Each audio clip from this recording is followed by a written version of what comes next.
और आइए बढ़ते हैं आगे। आपको बता दें कि अमेरिका के राष्ट्रपति डोनाल्ड ट्रंप ने प्रधानमंत्री नरेंद्र मोदी से फोन पर बातचीत की है। दोनों नेताओं ने पश्चिम एशिया की स्थिति के संदर्भ में हॉर्मुज़ जल डमरू मध्य को खोला और सुरक्षित रखने के महत्व पर बल दिया।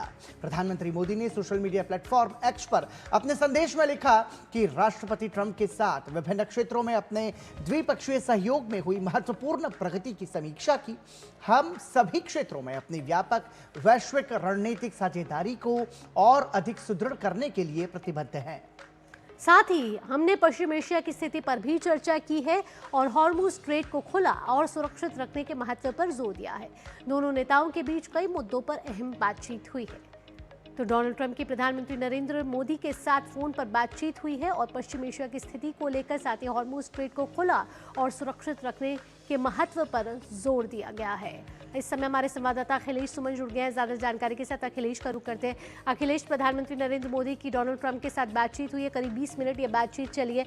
इसके पहले भी हमने देखा है कि प्रधानमंत्री की कई राष्ट्रीय अध्यक्षों से मुलाकात हुई है, लेकिन अगर ट्रंप की बातचीत की बात करें तो पश्चिम एशिया को लेकर क्या बातचीत हुई है और जो भारत और अमेरिका के बीच ऊर्जा समझौता होने की कवायद चल रही है उसको लेकर भी क्या कोई प्रगति आगे दिखती हुई नजर आ रही है इस बातचीत के बाद?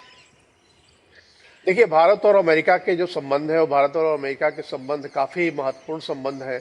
और भारत और अमेरिका के बीच में आप जानती हैं कि फ्री ट्रेड एग्रीमेंट की भी बात काफ़ी दिनों से चल रही है। एक इंटरिम फ्री ट्रेड एग्रीमेंट बना भी है जिसको कि फाइनल रूप देना है। तो एक बातचीत का एक प्रमुख मुद्दा यह भी रहा कल की जो बातचीत हुई दोनों नेताओं के बीच में।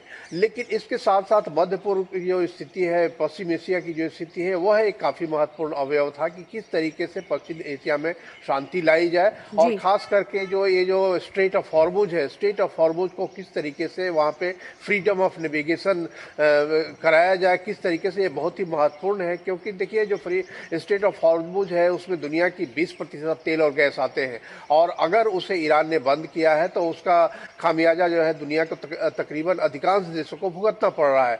भारत भी लगातार फ्रीडम ऑफ नेविगेशन की बात करता रहा है।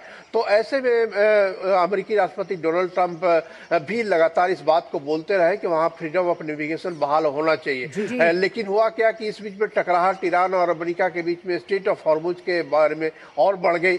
पहले ईरान ने स्ट्रेट ऑफ हॉर्मुज़ को रोक रखा था, उसके बाद अमेरिका ने स्ट्रेट ऑफ हॉर्मुज़ के बाहर जो गल्फ ऑफ ओमान है, उसके बाद अरब सागर है, वहाँ पे उन्होंने रोक लगाई है कि ईरान पोर्ट से आने जाने वाले किसी भी जहाज को नहीं आने दिया जाएगा, नहीं जाने दिया जाएगा।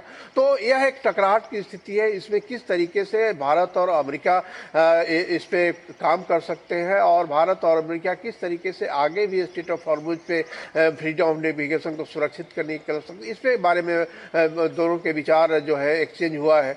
और जो बात हुई कि यह भी कि देखिए, लगातार जो है भारत और अमेरिका के बीच में डोनाल्ड ट्रंप बीच में फ़ोन करते रहे। इसके पहले भी उन्होंने फ़ोन किया था और अमेरिका के जो राजदूत है सर्जेई गौर, उन्होंने कल बताया कि बीच बीच में अमेरिकी राष्ट्रपति प्रधानमंत्री नरेंद्र मोदी को अपडेट करते रहते हैं पूरे मध्य एशिया की स्थिति, वेस्ट एशिया की स्थिति के बारे में।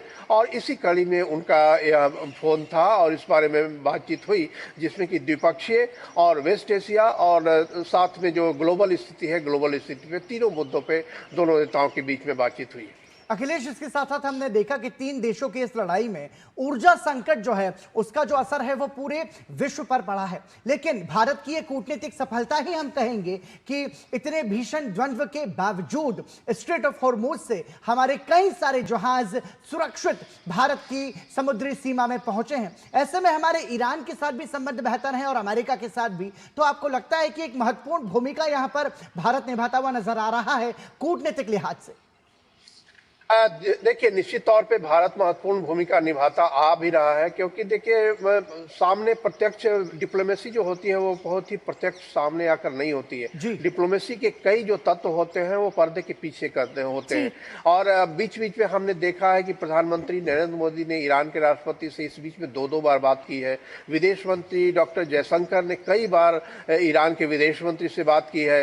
प्रधानमंत्री ने जो गल्फ के जो देश हैं, पश्चिम एशिया के सदस्य हैं उनके राष्ट्राध्यक्षों से कई बार फोन पे बातचीत की है, विदेश मंत्री ने भी अपने समकक्षों से उस इलाके में बातचीत की है। तो एक माहौल लगातार जो है कि दोनों के बीच में अमेरिका इजराइल एक तरफ और ईरान दूसरी तरफ, उसके बीच में लगातार जो है भारत बातचीत करके एक माहौल ऐसा बनाता रहा है, उन लोगों को प्रेरित करता रहा है। और बेंजामिन नेतन्याहू से भी प्रधानमंत्री की बातचीत हुई, परसों विदेश मंत्री ने इजराइल के विदेश मंत्री से बात की। तो ये सारी चीजें भारत लगातार अपनी भूमिका निभा रहा है और इसी भूमिका की कड़ी में मुझे लगता है कि जो है अमेरिका के राष्ट्रपति डोनाल्ड ट्रंप ने कल प्रधानमंत्री के लिहाज से बेहद महत्वपूर्ण है जिस तरीके से हम अनेक राष्ट्राध्यक्षों से इस समय प्रधानमंत्री नरेंद्र मोदी की बात हो रही है और भारत हमेशा से शांति का पक्षधर रहा है। ऐसे में अखिलेश, तमाम जानकारियों के साथ आपका बहुत बहुत धन्यवाद।